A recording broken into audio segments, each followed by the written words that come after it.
Well, day number 2 of Jets training camp did not go as smoothly as we all anticipated, but there is positive news around Justin Fields' injury. I'm going to break down everything you need to know what happened in day 2 of Jets training camp right here on Jets Media. We were live for 2+ hours this morning during training camp on this YouTube channel, and boy, oh boy, it was a stressful few hours to try to figure out exactly what happened to Justin Fields, but now we know exactly what the diagnosis is, and I'll tease it right here. We had a positive report come out just a few moments ago that I'm going to share with you guys in this video. Make sure you guys hit the like button on your way into the video. Subscribe to Jets Media if you're new, and feel free to comment your thoughts about everything that's going on with the New York Jets at One Jets Drive, because day number 2 of Jets training camp did not go as we all wanted, of course, because our quarterback got injured. So feel free to comment your thoughts of what happened at Jets training camp and your overall emotions right now, Jets fans. Let me know in the comments. Now, the Justin Fields injury definitely took away everything that really happened at practice, right? We're going to talk about Tyrod Taylor a little bit in this video because he did take over for Justin Fields and he looked pretty good. And Aaron Glenn was also speaking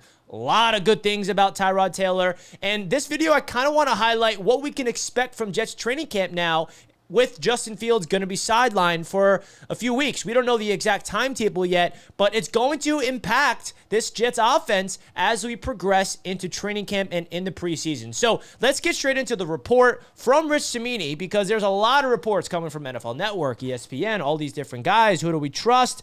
But the good news is Rich Cimini of ESPN said this, quote, "Some relief for Jets fans. Justin Fields' toe injury is not significant, and he shouldn't be sidelined that long per source. They are hopeful that he will be ready for week 1 against the Steelers." That is the best report that we got throughout this entire morning process of figuring out exactly what happened to Justin Fields. If you guys were awake this morning and tuned in to what was going on my channel during this whole chaos, Justin Fields limps off the practice field after like the second rep of team drills. He gets carted to the locker room. So everybody is spiraling out of control, Jets fans, wondering what happened. Did he tear his ACL? Did he rupture his Achilles? Did he sprain his ankle? Did he just tweak something? We don't know what's going on. And then finally, Aaron Glenn speaks. He says it was a toe injury. And then we're wondering, is it a fractured toe? No, it's not a fractured toe. It's a dislocated toe to his non-big toe on his right foot. So that is the best case scenario possible for a toe injury. Number 1, is it his big toe? No, it's not. Positive news.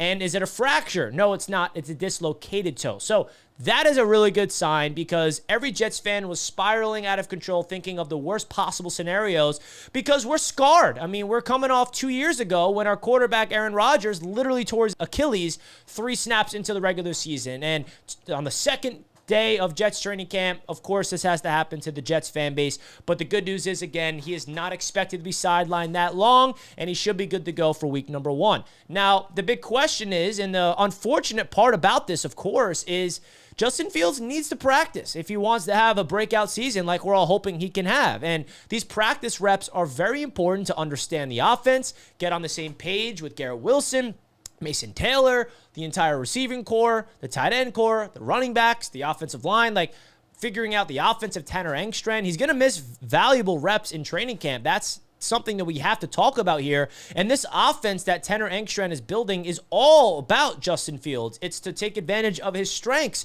And this is the time of the offseason where you got to practice. Otherwise, you're going to be behind the 8 ball. So now the question is, whenever Justin Fields gets back, is he going to be able to be ready week 1 in terms of mentally? I mean, if he's physically ready to go, they're going to throw him out there as the starter.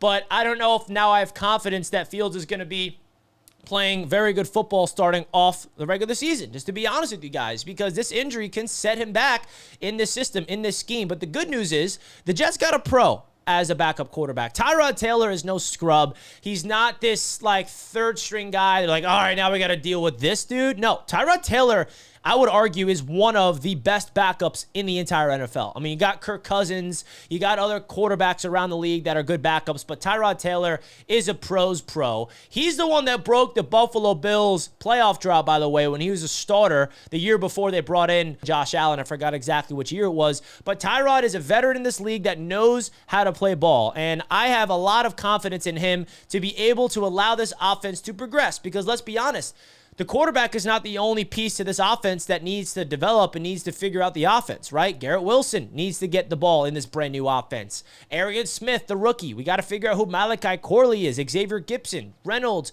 the rookie. Mason Taylor, Jeremy Rucker, the running backs, right? They all need to develop in this system. And I have a lot of confidence in Tyrod Taylor just from the training camp practice side of things, not even playing in the actual games during the regular season. I'm talking about Tyrod Taylor being that very wise vet, high football IQ, knows where to put the ball. He is going to help out this offense progress in a positive manner while we wait for Justin Fields to heal. So that is definitely something I wanted to talk about in this one, that it's a very good thing that we have Tyrod as a backup quarterback, because if we did not have him and say we had some, like, say it was Jordan Travis or something, if he didn't retire, he was the backup, no experience. Do we really have confidence in him to be able to lead this team as training camp begins? And I got all the confidence in the world in Tyrod Taylor to help the progression of this offense. And he went out there and played really well. I know that no one's going to care about that. Like, what did Tyrod Taylor do at practice? Because we all care about Justin Fields and all that. But Tyrod, apparently, when he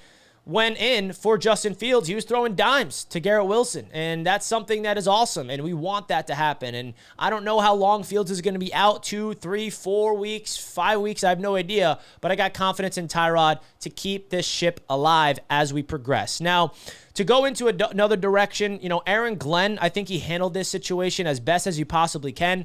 He went to the media, and he told them straight up, all I know, it's a toe injury. That's all I know. And I feel like what he started to do, Aaron Glenn, which was good, is starting to praise Tyrod Taylor. And it didn't seem like just usual coach speak. Like, Tyrod is a pro's pro. And I don't want this to become like a pro Tyrod Taylor video where everyone's like, Richie, no one cares about Tyrod. We care about Justin Fields.